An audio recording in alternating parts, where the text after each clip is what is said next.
What's going on, guys? Welcome back to RCeveryday. So we're back again on the Rat Rod Kit tutorial build series, video list, playlist, whatever.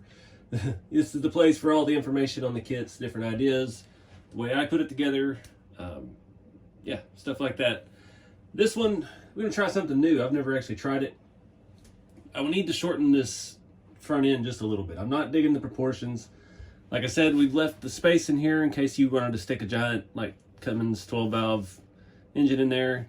I think we're going to move the grill back a little bit today, and it's not really going to be that hard. So we have 3 sets of holes here that tie into our motor plate, and yeah, I think we can leave the rods and everything the same. We're not going to have to cut the chassis down. We're just going to move it back to this hole, where the second hole here will be the front of the grill, and we'll make a new hole back here for the grill to move back. I probably should have put holes there, you know, from the manufacturing, but hindsight. I built this off of the proportions of old number 2. Number 2's got that big old motor. It is what it is.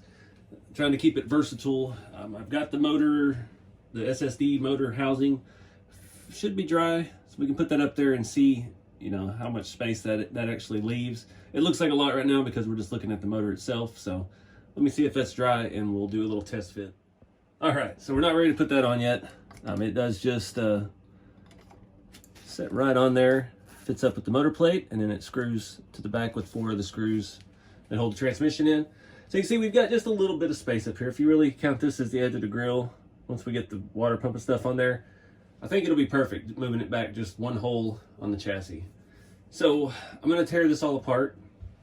I'm gonna go ahead and pull the radius arms off and the shocks off and the servo link and get the front end off completely, and then we'll look at the chassis, how we're gonna mark and drill these holes where they actually need to be.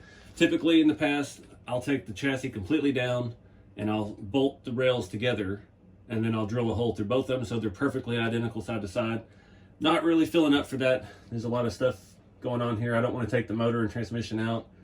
So taking the front end off, and I think I've got my little spring punch and hoping we can mark it and get it drilled out.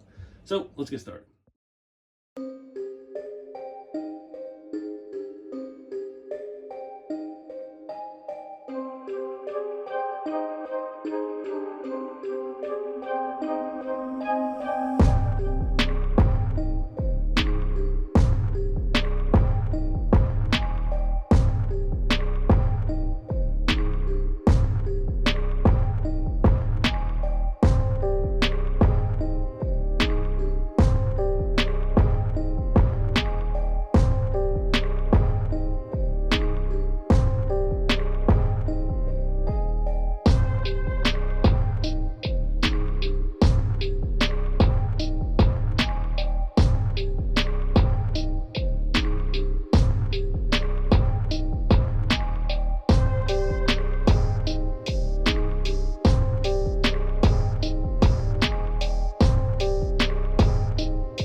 All right, guys, that looks so much better. It's subtle, but it made a world of difference. The wheelbase, just bringing it in, it really changed the look of the whole car.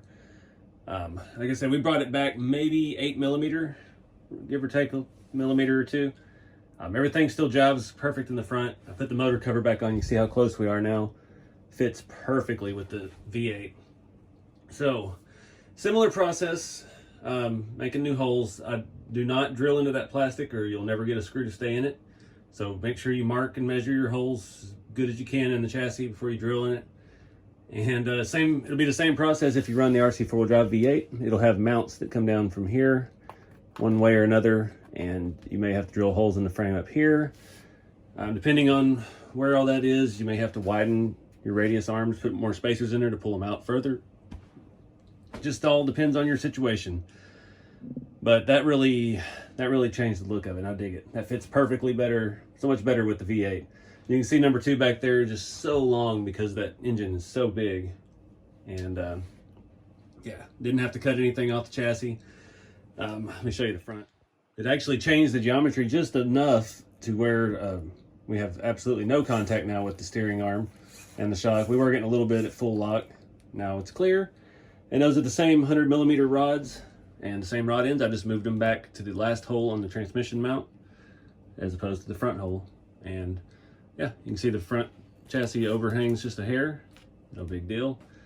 You could even come through and put another rod in there if you really want to beef it up. Have like a little front bumper, but nothing's getting around that front axle anyway, so I dig it. That was a good thing. I just thought of that yesterday when I put it together with the painted grill, and I was like, yeah, that could be easily done, and it might work. And it did. So I'm gonna wrap that up here, guys. I appreciate y'all watching, and yeah, hopefully we'll get some kits back in stock pretty soon. I'm working on it. Got things going in a million different directions, trying to get stuff ready and get it out to you guys. And yeah, anybody's got any questions putting your kit together, feel free to hit me up. Happy to help. But stay tuned, we got more tutorials coming. Keep it scale, and I'll see you next time.